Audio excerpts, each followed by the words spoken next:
Pēdējie eiro, bet ēst gribās. Biju Citro veikalā. Sīpoli 205 grami, 9 centi uz akciju gāja. 20 grami ķiploks, 1 gabals 20 centi. Tomātu mēci dimdiņi čili €1,35.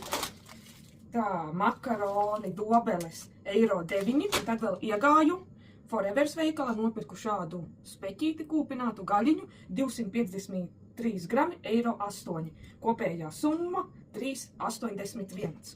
Un šodien gatavošu ļoti vienkārši ēdienu, vārīts makarons ar tomātu mērci, ceptu gaļiņu, sīpoliem un ķiplociņu. Apcepam gaļu ar sīpoliņiem, ķiplociņiem. Pievienojam klāt tomātu mērci un liekam klāt makaronus ar visu to šķidrumiņu, to ūdeni, kurā tika makaroni vārīti. Tad visu apmaisam un liekam pasautēties. Tur palika vāks, lai pasautējās.